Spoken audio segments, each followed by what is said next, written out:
know there's a lot of different avenues when you're heading out of college. Like there's indie ball, there's obviously going pros into the minors. What led you to becoming a Savannah Banana, and how did they get in contact with you? Yeah. So wrapped up final season at SEMO. Was talking to, a couple scouts, couple teams, and kind of thought I'd at least get, free agent signed, kind of get a shot at it, but fortunately didn't go that route. And so I was kind of content on, starting doing pitching lessons back home, whatnot, kind of getting into coaching that way. And then July rolls around and Barry Aldridge, our recruiting guy, Mhm. he reached out on Instagram, DM me, and I kind of thought it was fake at first. I kind of thought it was just another little random robot and all that. But then another guy, Bryson Wheeler, who's part of the organization, followed me. So I was kind of thinking there was some truth to it. So I thought, okay, I'll check it out. And sure enough, he was legit and asked me, fill out an application, make a video, and probably end up getting invited to a tryout. So went along with that. And the video was more kind of non-baseball, because they told us, we know you guys are good at baseball, but that's not what we want to see. We want to see like your personality, entertainment, and all that. And so luckily, my girlfriend Lydia kind of choreographs, floor routines for gymnastics. So she kind of took that and ran with it. And, choreographed the whole little dance for me, a little speech intro and for the video. And sure enough, next thing I know, I'm on my way down to Dallas for a private workout, and that all went well, and now we're here. I mean, have any players or coaches tried to outdance you during a game, or was there somebody who came close to you? Because I know you have a lot of dancing skills. Yeah, man. Look, I'm gonna tell you, a lot of people don't give Vava, the Party Animals coach, Mhm. the head coach for the Party Animals, Vava, Mark Vivacis. They don't give him enough credit because his walk-up songs when he does take a bat, it's incredible. He's such a great human being. He's jacked. You know what I'm talking about, right? Mhm. Vava. He's Yeah. jacked. He's a huge guy. He's buff. His muscles are bigger than my head. But man, he can tap dance like nobody's business. He can tap dance. He can dance like he's he's not talked about enough, in my opinion. But these players can dance. I mean, these guys can actually dance. KJ Jackson, one of the fan favorites. All the ladies love him. He can dance. You got Maceo, of course, that's the best dancer in the organization, hands down, not even close to second place anywhere. Um, but you have a lot of guys that can dance. And they wasn't dancers before they started with Bananas. Like Mhm. these guys are actual ball players that learned how to dance and learned how to lip sync, like do things other than just play baseball. Hey, what's up, y'all? This is the Dancing Umpire. My prediction is the Dodgers in 5. I love Don Mattingly. I wish that they could pull it out, but unfortunately, I got to go Dodgers this time. They're just too powerful. Otani is unbelievable, incredible, and that's what I got. Dodgers in 5. Who on your roster is most likely to turn a normal drill, like a normal practice, into a full-on beach party? What a question. What a good question. I've been waiting for one of these, man. Obviously everybody always goes to, Acme Vining first, right? Because he's got long hair, surfer vibe. The first photo shoot that we did with the visitors, the guy brought he brought a surfboard to it, right? And this is well before we even ever had or knew about a beach team. So obviously, I think Vining will be bringing some juice that way. But we've got a surf instructor, man. We got a guy that is literally a surf instructor, and he is in Hawaii right now. And that's Andy Archer, man, from Savannah Bananas, who is a tremendous young man. He brings life, he brings energy to everybody, and he is going to be our quote unquote surf instructor. Ben Parker was our first position player pick. Not sure if you guys have seen him on Instagram, Pumps by Parker. Mhm. That's Muscle Beach. as we're calling him, Krasminski. That's our beach protector. I can go on and on. Every one of these guys fits that bill in their own way. And the neat part for us is we're going to have a chance to put all these guys together in this Loco Beach identity as one.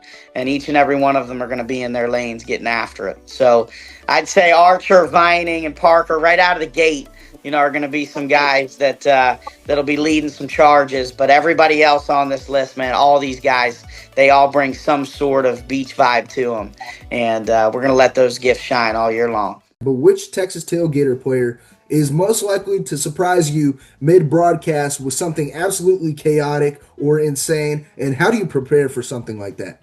Man, that's a good question, Jackson. I would say it takes a certain type of ball player and human being to be a banana ball, encompassing everything, right? You talk about baseball, it's a 5-tool guy, right? And, the 5 baseball tools. And banana ball, man, you got to be tooled up from a baseball perspective, but you got to be tooled up from a human being perspective. And that means you're humble, you treat people with kindness, you know how to go about your business, but then you got this flair, right? You got the, you do something crazy. I would say, man, a couple different guys, honestly. Taylor did some stuff, threw in a couple of them would drop off the feet this year. John Reed, man, has just got that closer mentality where he's just smoldering out there. Jordan Hussein, he will bust out the coolest and smoothest trick plays shortstop you've ever seen. Travis Munoz, man, just the swagger that he brings in a walk-up and surprise that you can see from him. Christian Davis, man, he's got, he was awesome to watch throw for us this year. Indiana Stanley, I was talking to him today, and how much he is going to evolutionize, if that's even a word, his trick plays from this year to next year. Zach Watson, always ripping back flips, right? Taj Porter, switch hitting catcher. Some of the throwdowns that he had this year and all that equipment, doing what he was doing. Jonathan Sunshine Looters got a hit on a unicycle while wearing a hot dog costume, proceeded to then eat a hot dog at first base, right? So that was incredible within itself. So, all these guys, dude, like they're so full of surprises. And you were a big homer guy in South Carolina your last couple of years with the Gamecocks, and you've hit plenty of big career homers. How pumped are you to finally pump out a home run in banana ball? And what are you most excited about, or which destination do you want to hit a homer in that's on the schedule for the Tailgaters? They play in a few big league stadiums, so it'd be cool to hit a home run on a big league surface. I'm not sure many people can say they've hit a home run in a football stadium either, so that'll be another big one. But I think the biggest one is going to be Grayson Stadium, just with the history on that field. How far it's come, who the past players that have played on it, where it all started. I think hitting one there would be pretty grand. Say you're walking out to the mound. What's a song that you're looking forward to using in 2026 for the Loco Beach Coconuts that maybe you used for the visitors during the summer that you would maybe like to continue in 2026, or are you planning to switch it up? I actually didn't get mine played for the visitors in 2020 and this summer, but if I was going to choose, the one I was going to do was "Moves Like Jagger" by Maroon 5. I really like that song. It's like a really, really good song to me. So I think that's a really cool one to have. That's what I put down to use. But on the visiting side of things, in between every inning, they do in between innings like entertainment stuff. It's like your song may not get played, so my song didn't get played in Louisville or in Savannah. That's what I picked. Like that, if I get to pick another one, that's what I'm going to keep. Relating to banana ball, if you could continue maybe something you did at West Texas A&M, like a tradition or an annual ritual or superstitious thing, what would you carry on from West Texas A&M to banana ball? Something I always did, which I still do, it's very odd, is my pregame meal is not meal, but right before the game as a snack is 2 iced honey buns. Not good for you, probably not the best thing. And some sort of energy drink also probably need to start staying away from. But I did that. And then we always, which is kind of where the influence for the suits came in, is we always did a themed dress up day on Saturdays. So whether that was showing up in like a beach theme or, you know, something along those lines. And then of course, Sunday for chapel was always your Sunday's best, which is where I took the inspiration from, just start doing every day. But maybe something like that. I think that'd be a cool idea to have like theme days to show up to the ballpark, to maybe start advertising as for like fans to show up. Hey, we're dressing up in whatever theme for this game. Now, Banana Ball, I know they don't have any custom bats as of right now, but if you could use and make a custom bat out of a musical instrument, which instrument would you use and why? Ooh. Oh man, I'd probably do I'd probably do a bassoon. I would make I'd make some sort of weird configuration with the wood and diameter of the barrel, to where it's kind of hollowed out and you can play a bassoon on the side, because all other instruments are mostly woodwinds, which you would definitely make a wood baseball bat out of, not brass. You'd blow on it from the top, but the bassoon it's kind of off to the side. So I would say logistically, definitely the bassoon. What's your favorite Christmas movie, Christmas song, or something you would walk out to for a Christmas themed Banana Ball at bat? A Christmas theme. Last year, I remember we did the hot chocolate from the Polar Express, the hot chocolate scene where the waiters are throwing hot chocolate to the kids and everything, and they were singing that song and dancing. So that was cool. But I think for a Christmas themed walk up song. So my favorite movie is Home Alone. So I think it wouldn't be a song, but I think it would be hilarious to like have two or three guys kind of dress up as burglars, and then just like random like chain reaction traps come and like hit them in the face or something funny. And I think that would be really funny. And then like it would be me like as the Home Alone kid from somewhere and saying like the famous words like Merry Christmas, you filthy animal, or something. And then I think that would be really funny. You could have one Banana Ball rule specifically for the Local Beach Coconuts, or an Ashby Vining rule, or whatever you want to call it, for 2026. What would it be and why? Let's see, a rule. I think a cool rule would be if you hit a home run and a fan catches it, they get around the bases with you. I don't know. I mean, maybe like that'd be cool, kind of get them involved, like because you see a lot of home runs hit, but not many people catch the home run ball. So I think if someone catches it, like maybe your team gets an extra point or something, like instead of it being 2 runs, it's worth 3. That's what we'll do. If you hit a home run and a fan catches it, you get to add another run that inning to your score for that inning. I think that'd be pretty cool, because then if you have a Coconut fan out there and they see you hit one at the fence and they're out there and the kid catches it, it's like, boom, we got another run because he caught it. I mean, that would definitely incorporate things with fans first entertainment. I mean, bringing the fans to run the bases with you. I mean, the only time I've ever ran around the bases is, high school ball. Personally, there's a reason why I'm behind a podcast and a mic and not out on a field. I'm unathletic, dude. I mean, there's a reason why I'm here. Hey, but think about this. Pitchers get bailed out on fly balls out the stadium and a fan catches it. So why not we penalize the pitcher? We hit a home run, a fan catches it, we add a run. Kind of make it neutral. I didn't even think about that until just now. Another side to that is trick plays. Do you have any trick plays up your sleeve that maybe you incorporated in the tryout for the Savannah Bananas that you're looking forward to using in 26? Yeah, so when I went to the workout, I, as a high schooler, early college, obviously not as much in pro ball, I would work on through the legs, infield ground balls, and then catching balls obviously behind my back in the outfield. So those are 2 ones that I very organically had kind of in my repertoire that I was very confident in while I was there. So those were the ones I used during the workout. For the season, with the idea of playing all over the field and being kind of a utility guy, I really want to learn Reese's tornado catch as an outfield trick.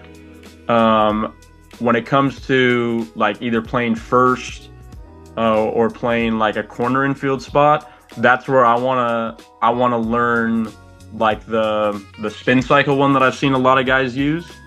And then if it was playing up the middle, it's Jackson Olsen's iconic throw through the legs after transferring it through the legs is something that I would want to throw my own twist on and kind of work on my own little version of it. But I'd say the one I'm the most specifically excited about is learning Reese's tornado catch. That one's special to watch right there. I mean, obviously, it's your first year in Banana Ball. I don't know what's allowed for a walkout song personally for you. But, I mean, if you could choose one walkout song or even your own song to walk out to, what would it be and why? One walkout song. Give me a second. Let me think about this. I have been making music for so long, and people always ask me if I want to walk out to my own music, and I feel like that's just conceited. I've never been that type of guy. And it's funny, in junior college, I actually had a few of my teammates that their pitching songs were my music, or like their walk-up song was my song. So that was pretty cool. But I have a feeling that it's going to be a lot of my music. I'm not going to lie. It's going to be a lot of my music I think I'll walk up to. But anything rap, I'm a huge 50 Cent and Eminem guy. And I grew up, that's all I listened to was DMX, Eminem, and 50. So when we play in Detroit, you never know. I might come out to some Eminem. I could see that. I like The Real Slim Shady. Let's just go with that because I'm the real big boss. For the 2026 season, if you could do a collaboration, dance, play on the mound, video with any celebrity or MLB legend, who would it be and why for the Texas Tailgaters in 26? That's a good one. I've been thinking about it a lot because of the way our schedule looks and stuff like that. The football stadiums are going to be unreal. They're going to be so much fun, and I'm hoping for some big guests and different things. In my opinion, I'm a big Texas baseball guy, and John Lester was like my mentor, like the guy I really looked up to in regards to pitching. I love John Lester, Kevin Millar. I think some of those guys, Ryan Dempster, I've talked to them a little bit and said, hey, we got to get you guys to a game. We got to get you guys out there into a game somewhere in Texas. So I think that'd be pretty cool. I think they're great personalities on TV already, and I think they would crush it for Banana Ball. And I think they're really all about what we're doing and just making it all great for the fans.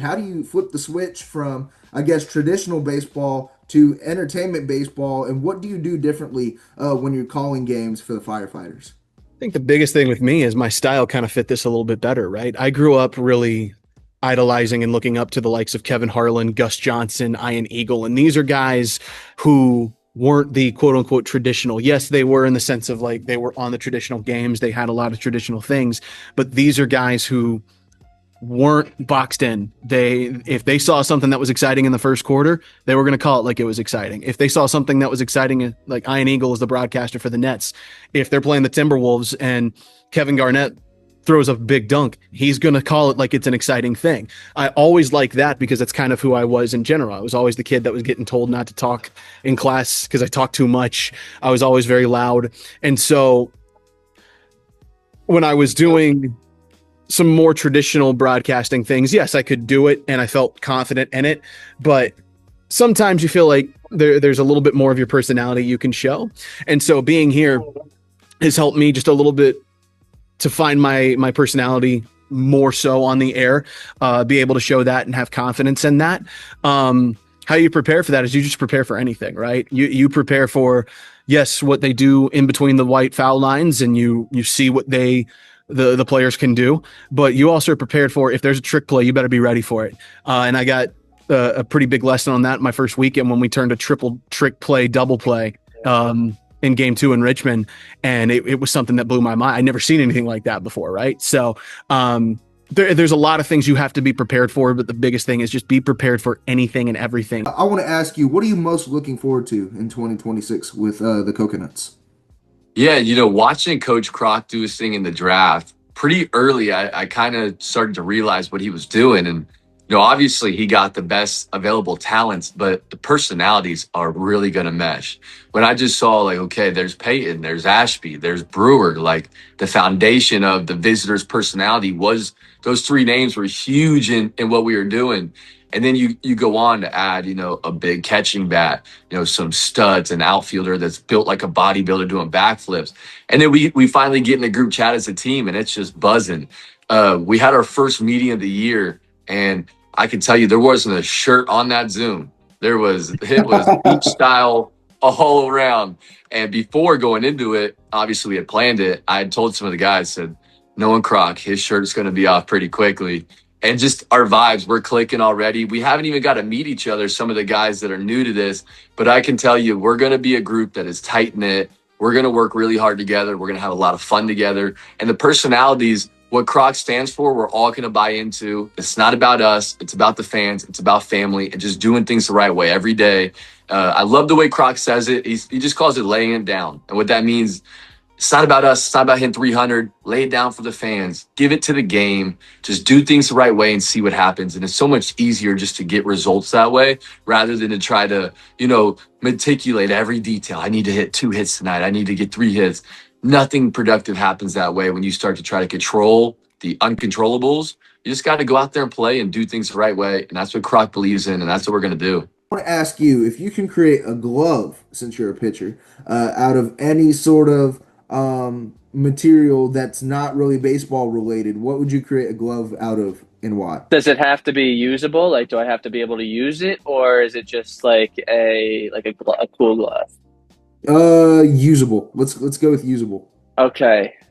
So, because the first thought that I had was to create like a cannoli glove, something like that. Italian from New York, maybe a glove made out of pizza. Yeah, I'd probably choose pizza. I feel like you could make a usable glove out of pizza. Maybe, yeah. Let's go with a slice of pizza. Ball. We've seen the handstand pitch. We talked about the whole experience with Zach Staten at Fenway. Obviously, 2026 brings a new year, new maybe adventures, maybe new tricks or dances. I want to ask you, do you have any new tricks up your sleeve for the 2026 season that you could share out to the viewers? Yeah, we're in the lab right now. So, yeah, we've been training hard and getting ready to go. Weight room, conditioning, just getting the body ready to go, and throwing starting to ramp up too. We'll start getting off the mound here in the next week or two to get ready for spring training. So, yeah, we've been in the lab messing around with some things. So, keeping the handstand pitch, definitely just making sure that's there, making sure I still got it. And then I really want to find something that I can strike somebody out with that counts as a trick pitch. So with the handstand pitch, can't put a whole lot of velocity on it. You're just kind of hoping to throw it for a strike and they'll put it in play or swing and miss. I'm looking for something that's either like a flip between the legs or toss behind the back. And I could maybe have like a second or two to grab a changeup or a slider and throw a good pitch with that. How fast do you think that handstand pitch goes? I was actually throwing it yesterday on a radar gun and putting a little oomph into it. It was like between 40 and 45. So I was trying to get it to 50 miles an hour, just kind of throwing it as hard as I could, but kind of started sailing it all over the place. So I think the happy zone for that's like around 40 miles an hour. I want to ask you, like, what is your favorite beer that you like or like to utilize for a walk-up? Definitely because I have to run the bases afterwards. I go with a lighter beer. It's usually Michelob Ultra. It got adjusted to Coors Light because I hit a home run when I did it one time with it, and I was like, I'm gonna keep doing it until it doesn't work out. But no, usually the lightest beer because a lot of times you'll see me after I chug it and then have to run the bases or have to move it all. You'll see me struggle because it's not fun and it's not easy to do. So yeah, I just like hitting a home run after it so I can just jog around the bases. It makes it a lot easier. What pregame ritual or snack are you looking forward to doing for the Loco Beach Coconuts in 2026? Are you going to keep the same regimen that you had in pro ball and carry it on to Loco Beach, or is it going to be switched up? I really kind of changed things up from week to week. Not saying like I was trying things and they'd fail and I go back to try something else, but I had a time, I remember back in my freshman year of college, actually. I had like literally Zaxby's the night before. The next day I went and struck out 10 guys. And then I did it again the very next week. I had Zaxby's the night before and I went and struck out 10 guys. So it's like, maybe this is the first time I'll be back in an area that has a Zaxby's that I can go and get some and tried that out. Who knows where we're going to be traveling to, if they're going to have a Zaxby's within a close distance to the field. But that was probably the only time that I had a real ritual of trying to do something pregame. If you can create an alternate, maybe City Connect jersey for Local Beach that's not already created, what would that look like? Bro, that'd be so easy. Tarps off, bathing suits, alternate jersey. Our shorts have their number, our last name on the back, and that's basically it. Wear some Crocs with the spikes on the bottom, and we just wear that every game. Alternate. That would be mine. And just paint our numbers, paint our coconuts right there on our chest. That's what I want. That's what I'm gonna talk to Jesse about. Hey, great idea right here. Me versus us versus Party Animals, Las Vegas. Let's go. No shirts. And I don't know. He'll probably say no, but I think it'd be cool. I mean, what Kenny Chesney says, no shoes, no shirts, no problem. So Yes. honestly, I would love to see that for Local Beach in 2026. That's also has not been a common answer when I asked that question too. So I mean, I love this. I love this. And I feel like Ashby Vining, I had an interview with him a couple weeks ago. He would 100% be down for that. Oh, yeah. If that was implemented. You could create a custom bat out of anything that was beach attire. Let's relate it to the coconuts. What would you create that out of and why? I would probably, I used to swing bamboo. Have you ever seen the bamboo bats? I don't know if they still make them, but I enjoyed the bamboo bats. They're super dense wood too, so I feel like it's gonna have a little juice to it. I think I would bring that back, especially maybe I don't know if you remember the old Beezer bats when we were younger with the big old barrels on it. That's what I would make. And the huge barrel out of bamboo wood. That would be ideal. If you could have a celebrity guest or a movie star play you in a movie about your life, who would that be and why? Oh gosh, celebrity or movie?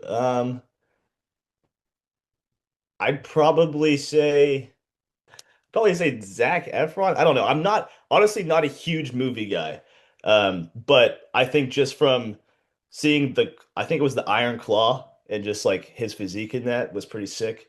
So that would be something that, I don't know, I think he could be able to replicate pretty well. And I like his movies later on in life. I think he does a really good job. But yeah, that's a very tough question. I love movies. I love watching movies with the family. I'm not a huge movie guy. So that's a tough one. But I'd probably just say Zac Efron. I don't know. I mean, I love the answer. I mean, Zac Efron also did really well in High School Musical. I mean, he balanced the basketball aspect to the entertainment aspect, kind of like what you have to do in Banana Ball in 2026. So, I mean, why not? I feel like that's a great, answer. Do you have favorite guest memories that you've had throughout your Banana Ball World Tour? Man, this is a hard one because there's so many great people I've met. Jelly Roll comes to mind. Jelly Roll is he's one of my favorite artists. On my playlist on Spotify on the planes, it's Jelly Roll, Teddy Swims, Brantley Gilbert.